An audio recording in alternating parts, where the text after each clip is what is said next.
కార్యక్రమానికి ముఖ్య అతిథిగా విచ్చేసిన మన ఎస్పీ గారు ఎప్పుడు చూసినా ఏదో గాంజాకు సంబంధించి ప్రతి కాలేజ్ కి కూడా వెళ్ళి అవేర్నెస్ ప్రోగ్రామ్స్ క్రియేట్ చేయడంలో కానీ యువతకు ఒక ఆదర్శంగా నిలవడంలో కానీ ఎప్పుడు పనిచేసే మా పోలీస్ శాఖకి ముఖ్యంగా మా ఎస్పీ గారికి మా పోలీస్ శాఖ అందరికీ కూడా పేరు పేరు నేను ధన్యవాదాలు నమస్కారాలు తెలియజేసుకుంటున్నా. అమ్మ ఈ రోజు ఒక మంచి కార్యక్రమం. ఎందుకంటే ఎన్డీఏ కూటమి గవర్నమెంట్ లోకి వచ్చిన తర్వాత అధికారంలోకి వచ్చిన తర్వాత యువత భవిష్యత్తు అనేది చాలా ఇంపార్టెంట్. చాలా మందికి ఎలా ఉంటుందంటే ముఖ్యంగా మేము ఇలా చెప్తా ఉంటే మా క్లాస్ రూమ్లో మా టీచర్లు ఇదే చెప్తారు, బయటకు వచ్చి ఇలాగే చెప్తారు. వీళ్ళు కూడా మంచిగా చెప్పేవాళ్ళు ఏదైనా ఉన్నాయి అనుకుంటే సినిమాలకు వెళ్ళిపోతారు. అక్కడికి వెళ్ళి ఇలాగా ఇలాగా అన్నా లేకపోతే ఇలా అన్నా ఇలాగే కేకలేస్తారు. అవునా కాదా చెప్పండి ఒకసారి. సరే అలాంటప్పుడు ఎండ కూడా మంచిదే ఇలాంటి సందర్భాల్లో కదా, అవునా?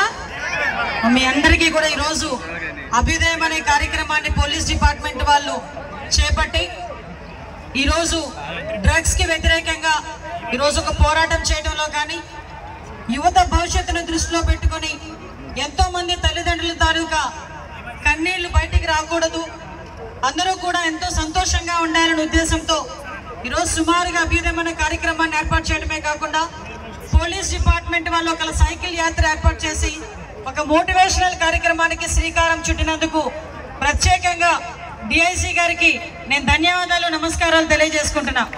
ఎందుకంటే ఈ కార్యక్రమం 2 నెలల క్రితం స్టార్ట్ అవ్వాలి, కానీ పాయకరావుపేట నుంచి స్టార్ట్ అయ్యేటప్పుడు నేను లేకుండా స్టార్ట్ అవ్వకూడదు, డెఫినెట్గా రెండేటప్పుడు పెట్టుకుందామండి అంటే డెఫినెట్గా అలాగే పెట్టుకుందాం మేడం. మనం పాయకరావుపేట నుంచి ఇచ్చాపురం వరకు అన్ని నియోజకవర్గాలు కూడా కవర్ అయ్యేటట్టుగా దగ్గర 800 నుంచి 1000 కిలోమీటర్ల టార్గెట్గా పెట్టుకొని ఈరోజు పోలీస్ డిపార్ట్మెంట్ వాళ్ళు మీ అందరి సహాయ సహకారాలతో ఈరోజు ముందుకు సాగుతున్న ఈ కార్యక్రమం పాయకరావుపేట వేదికగా పాయకరావుపేట నియోజకవర్గ ప్రజల ఆహ్వానం, పాయకరావుపేట నియోజకవర్గ ప్రజల ఛార్జ్ తీసుకోకుండానే గాంజా మీద ఉక్కుపాదం మోపాలని గౌరవ ముఖ్యమంత్రి గారు అదేవిధంగా గౌరవ ఉప ముఖ్యమంత్రి గారు ఆదేశాల మేరకు లోకేష్ గారు మేము అందరం కలిపి ఒక ప్రణాళికను సిద్ధం చేసుకుని పోలీస్ డిపార్ట్మెంట్ వాళ్ళతో కలిసి ఎక్కడా లేనట్టుగా ఒక ఈగల్ ఒక సంస్థను ఏర్పాటు చేసుకొని కేవలం గాంజా మీద నిజంగా చెప్పాలంటే ఒక పోరాటమే చేయడానికి పోలీస్ డిపార్ట్మెంట్ అంతా కలిపి ఒక సెపరేట్ వింగ్ని ఏర్పాటు చేసుకున్నాం.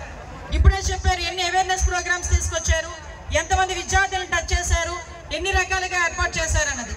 కానీ ఈ రోజు ఈ డ్రగ్స్ అనేది మహమ్మారి నుంచి ఎంతమంది విద్యార్థులు ఇబ్బందులు పడుతున్నారు, జీవితాలు నాశనం చేసుకుంటున్నారో ఒక హోంశాఖ మంత్రిగా నేను చాలా సందర్భాల్లో చూస్తున్నా.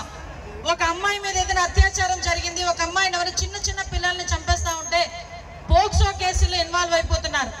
18 సంవత్సరాల లోపు ఆడపిల్లల మీద చేయేసినా 18 సంవత్సరాల లోపు ఆడపిల్లల్ని చంపినా రేప్ అటెంప్ట్ చేసినా కూడా అది పోక్సో యాక్ట్ కింద వెళ్తే నాన్ బెయిలబుల్, బెయిల్ రాకుండానే తిరిగి జైలు శిక్ష పడే సందర్భాలు అంత కఠినంగా ఈరోజు యాక్ట్లు కూడా చాలా ఉన్నాయి. నేను చాలా సందర్భాల్లో డిపార్ట్మెంట్ వాళ్ళకి కానీ అదేవిధంగా ఈ ఉపాధ్యాయులకు కానీ అందరికీ కూడా చెప్తున్నా, ఈరోజు ఏది చేయకూడదో చెప్పే ముందు ఏది చేస్తే ఏ శిక్ష పడుతుందో చెప్పే పరిస్థితి కూడా రావాలి అని చెప్పి పీపుల్ని ఈ గాంజా మత్తు అన్నది 5 నిమిషాల మత్తు అన్నది మన గ్రాస్పింగ్ పవర్ని కూడా తగ్గించేసే పరిస్థితి కనిపిస్తాం. దయచేసి చెప్తున్నా, ఏదో అంటారు కదా, ఏ వయసులో జరగాల్సిన పని ఆ వయసులో జరగాలి. చదువుకునే వయసులో గాంజా, చదువుకునే వయసులో లేనిపోని అలవాట్లు పెట్టుకుంటే జీవితాలు నాశనం అయిపోతాయి. ఇది చాలా పీక్ పీరియడ్. ప్రతిరోజు మీ తల్లిదండ్రులు చెప్తారు, మేము చెప్తాం, అందరూ చెప్తారు. బోర్ ఫీల్ అవ్వకుండా మీరు ఇళ్ళకెళ్ళి ఒక్కసారి ఆలోచన చేసుకోండి. ఎందుకంటే ఈరోజు చాలా సందర్భాల్లో తల్లిదండ్రులు కూడా తల్లిదండ్రుల్ని చంపేసే పొజిషన్కి వస్తున్నారంటే వాళ్ళు మనుషులు అనుకోవాలో పశువులు అనుకోవాలో మనం అర్థం చేసుకోవాలి. అది మీ తప్పు కాదు, మీ లోపల పనిచేస్తున్న గాంజా డ్రగ్స్ తప్పు. కాబట్టి దీని మీద ఇంత ఉద్యమ రూపంలో ఈరోజు పోలీస్ డిపార్ట్మెంట్ వాళ్ళు ప్రత్యేకమైన దృష్టి పెట్టి ఈగల్ డిపార్ట్మెంట్ సహాయ సహకారాలు, ముఖ్యంగా ఇది ఎక్స్క్లూజివ్గా మా డిఐసి గారి ఉత్తరాంధ్ర సెషన్ అంతా కూడా తన రేంజ్లో ఉన్న వాళ్ళందరికీ కూడా ఒక మోటివేషన్ కార్యక్రమం తీసుకోవాలని ప్రత్యేకంగా రూపొందించిన ఈ కార్యక్రమానికి వివిధ స్కూల్స్ నుంచి వచ్చిన పంపించిన యాజమాన్యానికి ప్రతి ఒక్కరికి కూడా క్రైమ్స్ జరిగేదానికి గాంజా అన్నది చాలా బేస్ అవుతుంది. దయచేసి మేము అందుకే ఈరోజు ఇంతమంది పోలీసులు మొత్తం డిఐసి గారు ప్రత్యేకంగా ఏర్పాటు చేసి ఇంతమంది పోలీసులు ఒకే వేదిక మీదకి వచ్చి ఇంతమంది సైకిల్ యాత్ర చేసి మోటివేట్ చేస్తున్నారంటే దానికి సెపరేట్గా ఒక ఐజీ ర్యాంకర్ పోలీస్ కూడా వ్యవహరిస్తున్నారు. NDPS యాక్ట్, ఒక్కసారి ఆ యాక్ట్ పడిందంటే నీకు పాస్పోర్ట్ కూడా రాదు తమ్ముడు. ఒక్కసారి ఆ యాక్ట్ పడిందంటే 6 నెలలు జైలు శిక్ష ఖాయం, 6 నెలలు రిమాండ్, తర్వాత 10 సంవత్సరాలు జైలు శిక్ష. మీరు చాలా మంది అనుకుంటారు NDPS యాక్ట్ ఏముంది, బెయిల్ 6 నెలల తర్వాత వస్తాం కదా మళ్ళా వెళ్తామని.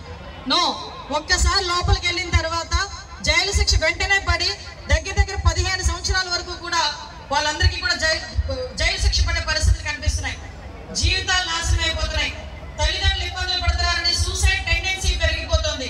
మానసికంగా మీరు ఎంత ధైర్యంగా ఉంటారంటే ఈ రోజు ఒక చిన్నది, నేను చాలా ఆశ్చర్యపోతాను, ముఖ్యంగా మన రూరల్ ఏరియాలో ఉన్న పిల్లల్ని చూస్తా ఉంటే ఎవరు కోచింగ్ ఉండదు. ఈ రోజు పోలీస్ డిపార్ట్మెంట్ వాళ్ళు ప్రత్యేకంగా ఉత్తరాంధ్ర రీజన్ ఏదైతే ఉందో ఈ ఉత్తరాంధ్ర రీజన్ మా డిఐసి గారు ప్రత్యేకంగా అభ్యుదయ అని ఒక కార్యక్రమాన్ని ఏర్పాటు చేసుకుని ఈ డ్రగ్స్ కి వ్యతిరేకంగా, గాంజాకి వ్యతిరేకంగా, గాంజా రహిత ఆంధ్రప్రదేశ్ నిర్మాణంలో భాగంగా ఒక మోటివేషన్ ర్యాలీ ఒకటి, సైకిల్ ర్యాలీ ఒకటి డిపార్ట్మెంట్ సహాయ సహకారాలతో ఈరోజు పెట్టడం జరిగింది. దీన్ని ఈరోజు పాయక్రోపేట వేదికగా ఫస్ట్ స్టార్టింగ్, ఇక్కడ నుంచి పాయక్రోపేట నుంచి ఇచ్చాపురం వరకు ఈ ర్యాలీ కొనసాగుతుంది. ఈ ర్యాలీలో కంటిన్యూగా 25 నుంచి 30 మంది పోలీస్ డిపార్ట్మెంట్ వాళ్ళు ప్రతి కాన్స్టిట్యుయెన్సీని కూడా టచ్ చేసుకుంటూ, ప్రతి కాన్స్టిట్యుయెన్సీలోని కూడా మోటివేషన్ చేసుకుంటూ ఈ రోజు గాంజాకి వ్యతిరేకంగా నినాదాలు చేస్తూ ముందుకెళ్లే కార్యక్రమం శ్రీకారం చుట్టాం. ఇది ఒక మంచి ఇంపాక్ట్ వస్తుందని మా నమ్మకం. దానిలో భాగంగానే ఈరోజు పాయక్రోపేటలో ఇది కార్యక్రమం స్టార్ట్ చేశారు. దీనిలో భాగంగా మా డిఐసి గారు, అదేవిధంగా మా తుహిన్ ఎస్పీ గారు ఇద్దరు కూడా రావటం, పోలీస్ డిపార్ట్మెంట్ వాళ్ళందరూ కూడా ఇక్కడికి వచ్చి కార్యక్రమాన్ని దిగ్విజయంగా ముందుకు తీసుకెళ్తున్నారు. ఈరోజు ఎన్డీఏ కూటమి వచ్చిన తర్వాత నుంచి కూడా గాంజా రహిత రాష్ట్రం ఏర్పాటు చేయాలని దృఢ నిశ్చయంతో ఈ రోజు మేము అందరం కూడా పనిచేస్తున్నాం. ఈగల్ టీం ఈ రోజుకి కూడా 25 నుంచి ఇప్పటి వరకు మన 25 ఈ సంవత్సరాల్లో చూసుకుంటే దగ్గర 400 మందికి పైగా అరెస్టులు చేయటం, దగ్గర చాలా అంటే 23,000 కేజీలు గాంజాను కూడా పట్టుకోవటం, చాలా మంది ఆస్తులు కూడా జప్తు చేయడం, ఇవన్నీ కూడా జరిగినాయి. అన్నిటికన్నా మించి ఈ రోజు చట్టాల మీద అవగాహన పిల్లల్లో కల్పించాలి, అదేవిధంగా డ్రగ్స్ వ్యతిరేకంగా వాళ్ళని మోటివేట్ చేయాలని మంచి ఉద్దేశంతో ఈ రోజు ముందుకెళ్తున్నాం. దీనికి ప్రజల తరపు నుంచి, మీడియా తరపు నుంచి ప్రతి ఒక్కరు సహాయ సహకారాలు అందించాలని, వీళ్ళ సైకిల్ యాత్ర ఎక్కడా కూడా ఎటువంటి ఇబ్బంది కలగకుండా దిగ్విజయంగా పూర్తవ్వాలని, దీని స్ఫూర్తిగా రాష్ట్రం మొత్తం మీద ఇలాంటి కార్యక్రమాలు చేపట్టాలని మనస్ఫూర్తిగా కోరుకుంటూ ఈ కార్యక్రమాన్ని చెప్పినందుకు డిఐసి గారిని, ఎస్పీ గారిని ప్రత్యేకంగా అభినందిస్తూ సెలవు తీసుకుంటున్నాం. Local to global news at your fingertips. మీ చేతిలో ఒక ఆయుధం. Download Raw TV app. Media legend Ravi Prakash is back.